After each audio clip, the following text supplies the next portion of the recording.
Hi friends, నేను ఇప్పుడు జపాల్ తీర్థానికి వచ్చాను.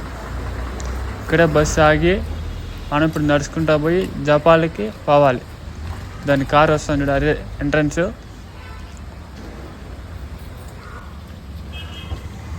ఇప్పుడు లోపలికి వచ్చి మనం నడుచుకుంటూ వెళ్తున్నాం. మీకు పార్కింగ్ కూడా మరి ఆ బోర్డు వేస్తుంది, జపాల్ తీర్థం బోర్డు అని. అక్కడ వరకే పార్కింగ్. ఆ నుంచి మళ్ళీ స్టెప్స్ ఎక్కాలి.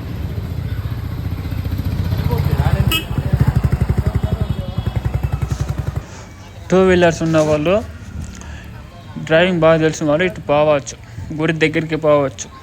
కానీ ఇప్పుడైతే పోలేం, వర్షం పడుతుంది కాబట్టి ఆడ బురదగా ఉంటుంది, జారుతుంది, పోలేం. సో ప్రస్తుతానికి నడుచుకొని అయితే పోవచ్చు. వర్షం అయితే చినుకులు పడుతున్నాయి కానీ పోవచ్చు. ప్లేస్ మాత్రం అదిరిపోయింది, నడిచిపోయే దారిలో కానీ బాగుంది. నడుచుకుంటా పోవాలి. నేను చెప్పాను కదా టూ వీలర్లో రావచ్చని. దారి ఇది, ఇట్టే వచ్చి ఇటు వెళ్ళాలి, అదే దారి. డ్రైవింగ్ బాగా తెలిసిన వాళ్ళే రావాలి, లేదంటే రాలేరు. మామూలుగా ఉన్నప్పుడు కూడా రాలేదు. సో డ్రైవింగ్ ఉన్నప్పుడే రావాలి. ఫ్రెండ్స్, ఆ టెంపుల్ దగ్గరికి వచ్చేసాము. ఇదే జపాలి ఆంజనేయ స్వామి ఇక్కడే జన్మించారంట. విఘ్నేశ్వర స్వామి ఎలా ఉండదు చూడండి ఫ్రెండ్స్.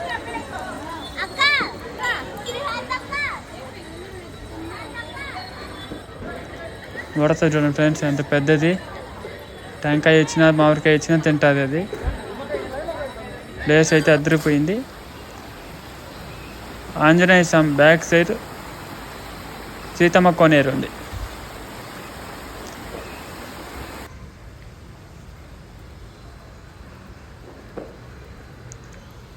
ఇదే ఫ్రెండ్స్ సీతమ్మ కోనేరు.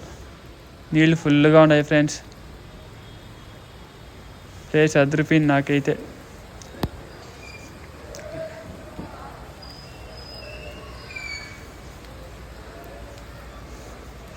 ఇది నేను సెకండ్ టైం వచ్చారు